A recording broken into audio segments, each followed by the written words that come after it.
মুগ ডালটা প্রথমে ভেজে নেব, আর বেশি ডিপ ফ্রাই করব না, হালকা করে মুগ ডালটাকে ভেজে নেব।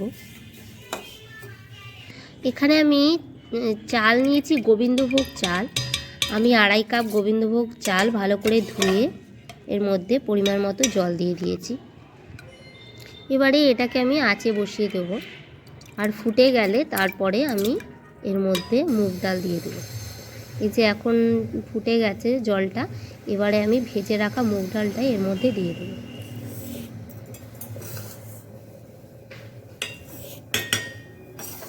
আমি এভাবেই খিচুড়ি করি, আমার এভাবে করতে ভালো লাগে আর বেশ টেস্টিও হয় খিচুড়িটা।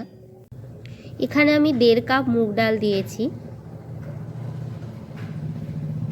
এবারে আমি এর মধ্যে স্বাদ মতো নুন দিয়ে দেবো, আর অল্প পরিমাণ হলুদ দিয়ে দেবো।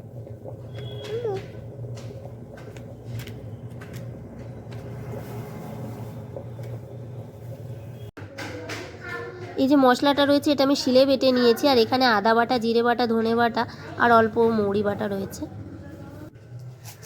এবারে আমি কড়াইয়ে সর্ষের তেল নিয়ে তেলটাকে প্রথমে গরম করে নেব। তেলটা গরম হয়ে গেছে, এবার আমি এর মধ্যে অল্প 5 ফোড়ন দিয়ে দেবো।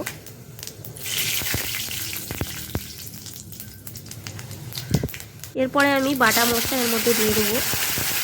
আর বাটা মশলা গরম তেলের মধ্যে দিলে অনেক তেল চিটকাতে থাকে, তার জন্য একটু হলুদ গুঁড়ো দিয়ে দিলে আর তেল চিটকায় না, তাই অল্প পরিমাণ হলুদ গুঁড়ো দিয়ে দিয়েছি।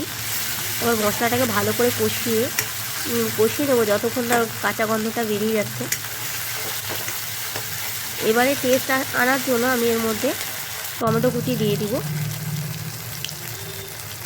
আর একটা কাঁচা লঙ্কা ভেঙে আমি দিয়ে দিচ্ছি, যেহেতু আমার বাচ্চা খাবে তার জন্য। আপনারা লঙ্কা চেরা কাঁচা লঙ্কাও দিতে পারেন, আর লঙ্কা গুঁড়ো দিতে পারেন ঝালের জন্য। আর আমি অল্প পরিমাণ চিনি দিয়ে দিলাম, একটু অল্প মিষ্টি লাগলে খেতে ভালো লাগে তার জন্য। এবারে আমি মশলাটাকে খিচুড়ির সাথে মিশিয়ে নেব।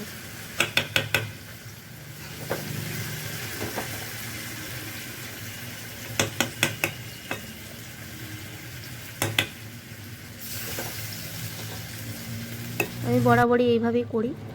আর একদম শেষে 1 চামচ ঘি দিয়ে দেবো।